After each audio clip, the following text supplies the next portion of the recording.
Shalom Bapak Ibu Saudara yang dikasihi oleh Tuhan. Saat ini kita tahu bahwa di Indonesia sedang terjadi sebuah kasus besar, yaitu seorang jenderal atau pemimpin yang membunuh anak buahnya supaya dosa atau kesalahannya itu tidak terbuka atau tidak terkuak. Nah, ada banyak orang yang melakukan dosa dan dia menyimpan dosa itu dengan cara melakukan dosa lain supaya dosa awalnya itu tidak terbuka atau tidak terkuak. Dan ternyata ada banyak juga pendeta-pendeta, hamba-hamba Tuhan yang melakukan dosa, tetapi dia tidak mau mengakui dosa itu, malah menyimpannya dengan cara dia menutupi dengan memakai dosa lain untuk menutupi dosa-dosanya itu. Nah, saat ini kita mau lihat di dalam 2 Samuel pasal 11 ayat 1 mulai. Pada pergantian tahun, pada waktu raja-raja biasanya maju berperang, maka Daud menyuruh Yoab maju beserta orang-orangnya dan seluruh orang Israel. Mereka memusnahkan Bani Amon dan mengepung kota Raba, sedang Daud sendiri tinggal di Yerusalem. Sekali peristiwa pada waktu petang, ketika Daud bangun dari tempat pembaringannya, lalu berjalan-jalan di atas sotoh istana, tampak kepadanya dari atas sotoh seorang perempuan sedang mandi. Perempuan itu sangat elok rupanya. Lalu Daud menyuruh orang bertanya tentang perempuan itu, dan orang berkata, itu adalah Batsheba binti Eliam, istri Uria orang Het itu. Sesudah itu Daud menyuruh orang mengambil dia. Perempuan itu datang kepadanya, lalu Daud tidur dengan dia. Perempuan itu baru selesai membersihkan diri dari kenajisannya. Kemudian pulanglah perempuan itu ke rumahnya. Nah, Bapak Ibu Saudara, di sini kita melihat bahwa Raja Daud itu tidak kebal menghadapi yang namanya jerat dosa. Kejatuhan Raja Daud ke dalam dosa terjadi saat ia merasa yakin akan menang dalam peperangan melawan Bani Amon. Saat itu ia memilih untuk tinggal di lingkungan istana yang nyaman dan ia menyuruh Yoab maju berperang. Celakanya dalam kenyamanan inilah Daud melakukan 2 dosa besar secara berentetan. Pertama, ia berzinah dengan Batsheba, istri Uria. Raja Daud terpikat saat ia berada di atas sotoh istana dan melihat Batsheba sedang mandi. Meski tahu bahwa Batsheba telah memiliki suami, Raja Daud tetap menghampirinya sehingga Batsheba mengandung. Lalu dosa keduanya adalah demi menutupi skandal itu, Raja Daud nekat menyusun skenario untuk membunuh Uria dengan cara menempatkannya di barisan terdepan dalam pertempuran paling hebat melawan Bani Amon. Nah, 2 dosa yang dilakukan Raja Daud ini sungguh menyedihkan Bapak Ibu Saudara, mengingat bahwa sebelumnya ia selalu berusaha hidup benar di hadapan Tuhan. Namun dosa bisa menjerat siapa saja, termasuk orang seperti Raja Daud. Sepanjang pasal 11 ini, nama Tuhan baru muncul di ayat terakhir. Hal ini menunjukkan kemerosotan rohani Raja Daud yang tidak lagi berpaut pada Tuhan. Nah, kalau kita tahu juga ada banyak mungkin hamba-hamba Tuhan besar pun bisa jatuh di dalam yang namanya dosa. Bahkan saat dia jatuh di dalam dosa, dia tidak mau mengakuinya, malah menyimpan dosa itu dan melakukan dosa yang lain. Nah, saat ini saya ingin bercerita tentang kejadian nyata yang saya alami di dalam gereja saya yang lama, di mana dulu saya bekerja. Saya dan beberapa teman melihat ada dosa-dosa yang tersembunyi yang dilakukan oleh gereja, baik itu tentang keuangan maupun pelecehan. Nah, saya dan beberapa teman mengetahui itu dan melihat kejadian itu.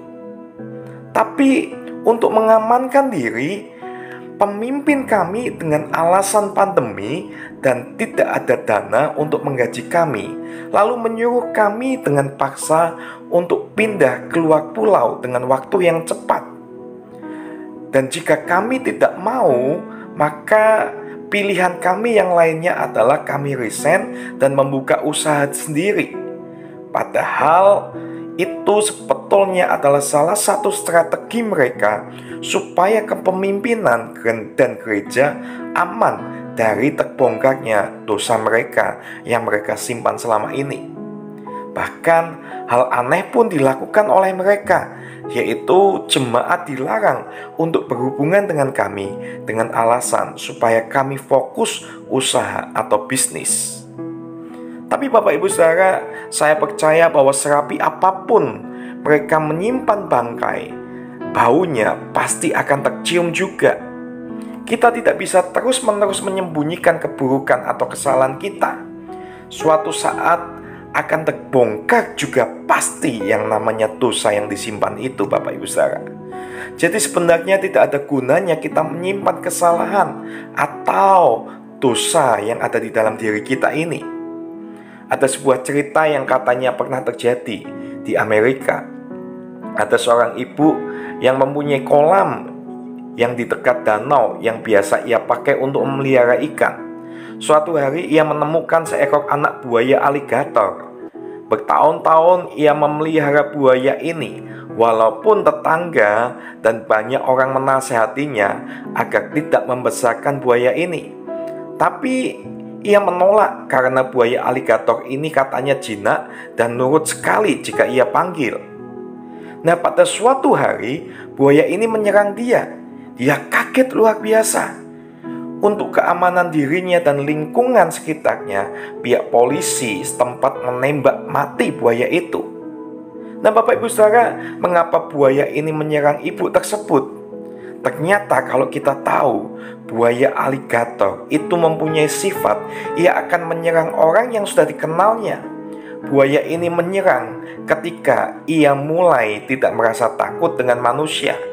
Dengan membiarkan aligator itu tinggal di dalam kolam, secara tidak sadar ia memberi kesempatan pada buaya itu untuk menyerangnya. Nah, demikian juga dengan dosa. Dosa juga seperti itu, Bapak Ibu Saudara. Sangat berbahaya jika dibiarkan terus ada di dalam diri kita, apalagi kita simpan. Teguran dan peringatan yang diberikan kepada kita jika tidak diperhatikan akan membuat kita tidak menyadari bahwa dosa itu akan segera menjadi malapetaka bagi diri kita. Itulah sebabnya kita tidak boleh menyimpan dosa dalam hati kita. Nah, apa dampaknya jika kita tetap menyimpan dosa dalam hati kita? Dampaknya adalah yang pertama, kita akan buta hati nurani. Atau hati nurani kita akan membatu. Daud ketika menyimpan dosa perselingkuhannya dengan Batsheba menjadi buta hati nuraninya. Ia bahkan dengan keji merencanakan pembunuhan terhadap Uria, suami Batsheba. Dosa yang dibiarkan terus bersarang dalam hati Daud menjadikan Daud raja yang kejam, tidak punya hati nurani. Hal ini juga akan terjadi pada kita, Bapak Ibu Saudara. Jika kita terus membiarkan dosa bersarang dalam diri kita, maka kita akan menjadi orang yang buta hati nuraninya. Kita tidak akan peka terhadap suara Tuhan yang mengingatkan kita akan dosa yang kita perbuat. Nah, kemudian kalau kita menyimpan dosa, kita akan berbuat dosa untuk menutupi dosa. Untuk menutupi kesalahan kita melakukan kesalahan lain untuk menutupinya lagi. Jadi menutupi dosa yang kita perbuat itu cenderung kita lakukan oleh karena kita ingin menyimpan dosa itu. Jadi dosa akan menjadi beranak pinak dalam hidup kita. Jika kita terus lakukan, maka kita tidak akan mampu lagi keluar dari jerat dosa dalam hidup kita. Nah, kemudian kalau kita tetap menyimpan dosa, kita tidak akan ada damai dalam hati kita. Mereka yang menyimpan kesalahan atau dosa dalam hidupnya tidak akan hidup dalam damai. Ia akan hidup dalam kegelisahan karena takut kesalahannya terbongkar. Dan pastinya akan kehilangan nama baik. Mereka yang menyimpan dosa atau kesalahan dengan rapi sekalipun akan terbongkar. Dan ketika terbongkar, maka hancurlah semua nama baik yang telah dibangunnya selama ini. Rusak kehidupan keluarga, bahkan karirnya. Dan kemudian kalau kita menyimpan dosa, itu akan menjadi sumber kekacauan bagi hidup kita dan bahkan bagi orang lain. Mereka yang senantiasa menyimpan dosa biasanya akan menyakiti sesamanya, sebab di dalam dirinya ada akar pahit yang merusak pertumbuhan emosi dan rohaninya. Jika itu yang terjadi, maka ia akan cenderung menyakiti orang yang ada di sekitarnya. Lihatlah Daud yang menjadi sumber kekacauan dan kehancuran bagi hidup Uria, Bapak Ibu Saudara. Nah, saat ini bagaimana dengan kita? Apakah kita menyimpan dosa dalam hati kita? Mungkin itu berupa iri hati, dengki, keserakahan, kesombongan, rasa benci, mungkin percabulan dan sebagainya. Apabila kita masih menyimpan semuanya itu, maka suatu saat akan ketahuan juga oleh mereka yang di sekitar kita.